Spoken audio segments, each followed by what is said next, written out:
the continuing of Miss Holly is Too Jolly. 9. The most horrible thing in the history of the world. A couple of days later, around 2 o'clock, we came into the all-purpose room for rehearsal. Miss Holly was wearing a Santa Claus hat and beard. She's weird. Habari gani, she said. What the heck does that mean? I asked. That means, what the news, in Swahili, said Miss Holly. You say it during Kwanzaa. It was a week before the big holiday pageant, and we had to rehearse every day. It was a lot of work to do. We had Christmas, Hanukkah, and Kwanzaa songs to learn, lines to memorize, and entrances and exits to practice. Me and Ryan and Michael had to learn how to move the scenery and props around and work the spotlight too. At the end of the pageant, it would be our job to lower Santa Claus, Mr. Klutz, of course, and his sleigh down from the ceiling with ropes. That was going to be cool! Miss Holly said that because we were Elvises, we could sing Hound Dog, even though it didn't have anything to do with the holidays. Mr. Loring, our music teacher, played piano for all the songs. Miss Holly played her guitar. Emily got to sing a solo. She is a big crybaby, but she has a pretty good voice, and Miss Holly let her sing the dreidel song. Emily was practicing it when I came up with the most brilliant idea in the history of the world.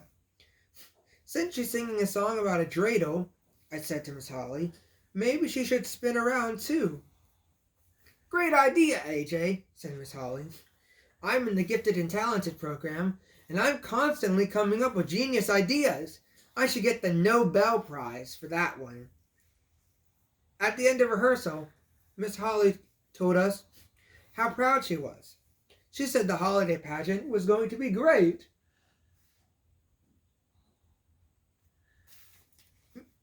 Miss Holly was so pleased that she told us she was going to invite Dr. Carabos, the president of the Board of Education, to come and see the show.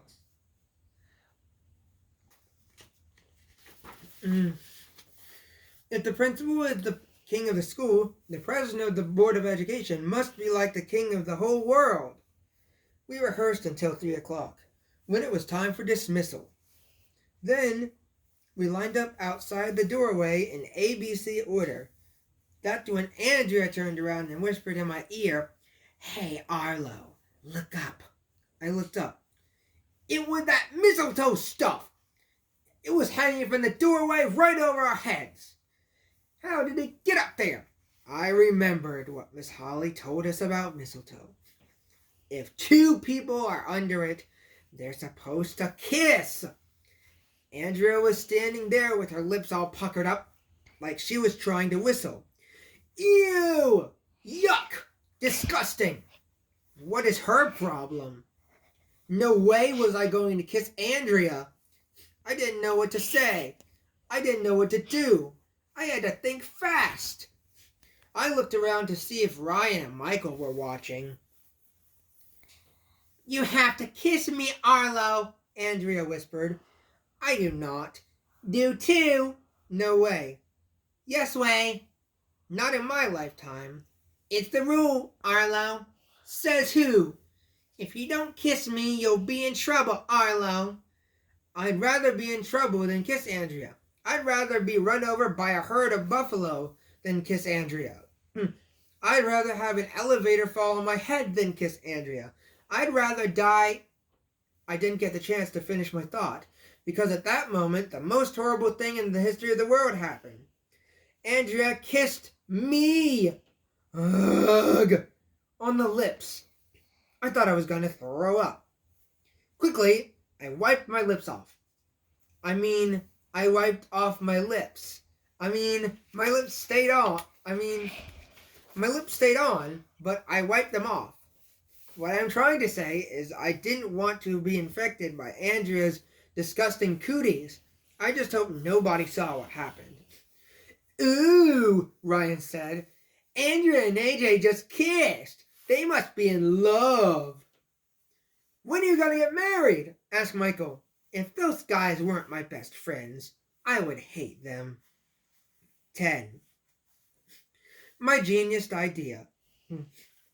My life was over. I ran home so fast I could have won a gold medal in the Olympics.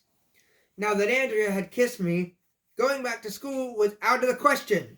I could never show my face there again. Ryan and Michael would never let me hear the end of it. That's when I got a genius idea. I could get plastic surgery.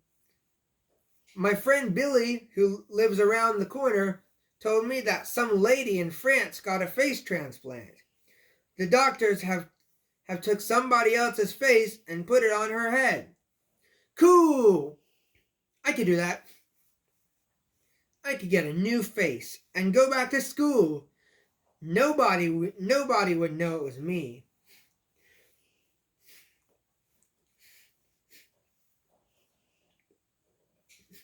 But getting a face transplant sounded disgusting. And my parents probably wouldn't get me one anyway. They wouldn't even get me a new Stryker Smith action figure to replace the one Ryan threw out of the bus window. No way were they getting me a new face. Now that Andrea had kissed me, I had no other choice. I had to move to Antarctica, where no human being would ever see me again. I would live with the penguins. Penguins are cool, and they wouldn't care that Andrea kissed me. Can you drive me to Antarctica? I asked my mother after school. I need to go live with the penguins for the rest of my life. Sure, she replied. But first we have to go to the pet store. Oh, I completely forgot. We were out of fish food. My chore at home is to take care of our fish. Mom had told me first thing in the morning that after school we were going to the pet store to get fish food. Mom says I have to do chores like feeding our fish because doing chores makes you a responsible person. That makes no sense at all. I'm already a responsible person. Anytime something goes wrong, everybody says I'm responsible. So we drove to the pet store. They have all kinds of animal stuff there. They even have Christmas presents for pets. People actually give gifts to their dogs. Dog owners are weird. You have to be real careful with fish. You have to feed them, clean their tank, and make sure the filter is working. I found the fish food and got in line with my mom to pay for it. There was a little sign in front of the cash register that said, "Did you forget anything?" Did I forget anything? That's when I suddenly remembered what I forgot. I forgot all about the secret Santa present I was supposed to get for Emily. We had to bring it in tomorrow. Oh man, if I didn't bring in a secret Santa present for Emily, I wouldn't get a present from my secret Santa. And I love getting presents. I had to go back to school. If I went to Antarctica, I wouldn't get my secret Santa present. Mom, I asked, can you drive me to the mall after this? I thought you wanted me to drive you to Antarctica. I changed my mind, I said. I need to go to a smelly perfume store to get a secret Santa present for Emily. Mom was really mad. The stores are all crowded before Christmas, and the traffic is really bad.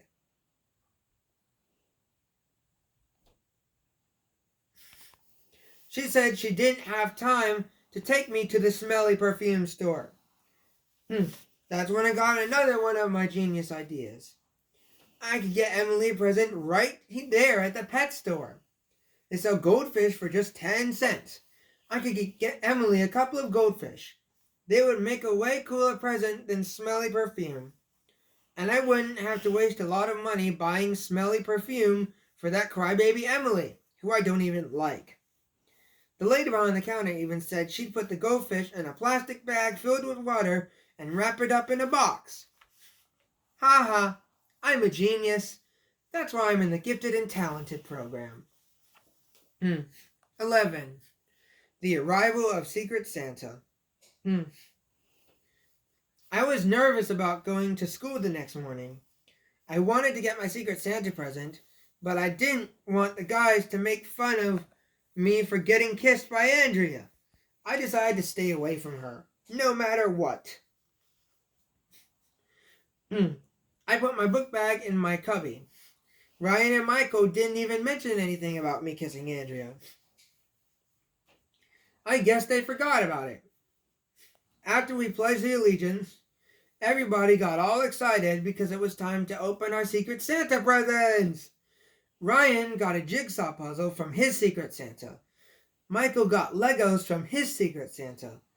Neil the nude kid got a model plane from his Secret Santa. I kept waiting for my turn. Who is AJ's Secret Santa? Miss Daisy finally asked. I am. It was Andrea. Oh man, if I had known that Andrea was my Secret Santa, I would have moved to Antarctica. Ooh, Ryan said. AJ got a present from Andrea. She kissed him too. They must be in love. When are you going to get married? Asked Michael. I told them to shut up. Andrea gave me the present. I tore off the wrapping paper and the dumb bow, which serves no purpose anyway. Then he opened the box. And do you know what was inside? I'm not going to tell you. Okay, I'll tell you. It was a hat. A hat. Who gets a kid a hat? A hat isn't a present. A hat is clothes. It is horrible. Not only that, but it looked like it looked just like the dumb hat Andrea wears all the time. I knitted this myself, Andrea said, in my knitting class. How wonderful, Andrea, said Miss Daisy. A homemade present is so much nicer than something you buy in a store. AJ, what do you say to Andrea? No way was I going to wear a hat that looked just like Andrea's dumb hat. I didn't know what to say. I didn't know what to do. I had to think fast. I hate hats, I said. You're mean, Andrea said. Miss Daisy made me apologize to Andrea, so I told her I was sorry she made me a dumb hat. Who is Emily's Secret Santa? Asked Miss Daisy. I am, I said. I took out the present and gave it to Emily. I was so excited because my present was way cooler than all the others. She opened it up. What is it? Everybody asked. Emily pulled the plastic bag out of the box and started crying. It's a dead fish, she sobbed. I can't believe you got me a dead fish for Christmas, AJ. It wasn't dead when I got it, I said, and there were 2 of them. Where's the other one? They must have eaten each other, said Ryan. Stuff like that happened all the time with fish, you know. Man, that's 20 cents I wasted, I said. This is going to be a terrible Christmas, Emily cried as she went running out of the room. And AJ is responsible. See? I told you I was responsible. 12. The big holiday pageant. Finally, the big day of the holiday pageant arrived. Everybody came to school in their costumes. Miss Holly wore a Santa suit. Me and Ryan and Michael wore black jackets and had our hair greased up so we looked like Elvis. It was cool. We peeked through the curtains from backstage. The all-purpose room was packed with parents. A bunch of them were setting up video cameras to record the show. Guess what? Miss Holly said. Dr. Carbles, the president of the Board of Education, is here. He's sitting in the front row. Let's put on a great show for him. The stage was decorated with big candy canes, snowmen, fake snow, and a giant reindeer. It looked great. Miss Holly nodded to me and Ryan and Michael.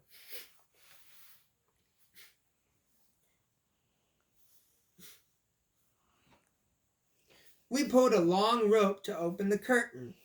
The show's... Give me a minute. Don't pause it, though.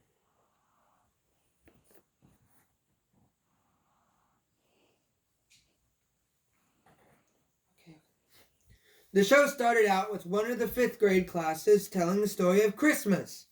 After that, me and Michael and Ryan sang Hound Dog. Everybody went crazy! After that, one of the 4th grade classes told the story of Kwanzaa. After that, we sang Winter Wonderland. After that, one of the 3rd grade classes told the story of Hanukkah. After that, Emily sang the dreidel song. Dreidel, dreidel, dreidel, dreidel, dreidel, I made it out of clay. Me and Michael and Ryan were taking turns working the spotlight. And it was my turn! I shone the light on Emily while she sang and spun around. The light is too high, AJ, Ryan said. You're shining it in her eyes. I am not, I said. R2, he said. We went back and forth like that for a while, but we didn't get the chance to finish the argument, because the most amazing thing in the history of the world happened. While Emily was singing and spinning around, she must have slipped on some fake snow or something, because she fell off the stage. You should have been there. When Emily was falling, she tried to grab hold of the giant reindeer, but it wasn't nailed down or anything, and the two of them fell to the front row and landed on Dr. Carbles, the president of the Board of Education. It was a real Kodak moment. People were screaming. Miss Cooney, the nurse, ran over to make sure Emily was okay. The reindeer's head fell off, and some of the kindergarten kids started crying. It was hilarious, and we got to see it live and in person. Miss Holly ran onto the stage and told the audience there would be a short intermission. Backstage, all the girls were upset. All the boys were laughing our heads off. This is the worst holiday pageant ever, said Andrea, and Arlo is responsible. Me? I asked. What did I do? It was your idea for Emily to spin around, she said, and you shined the spotlight in her eyes. That's why she fell off the stage. Now everything is a big mess. So is your face, I told her. Miss Holly said that we should both calm down. She said the show is still great and that we should get ready for the big finale. All the kids in the school were going to gather on the stage and sing Jingle Bells. While Santa's Elvises, that's us, lowered Mr. Klutz and his sleigh full of presents down from the ceiling. Everybody got into position.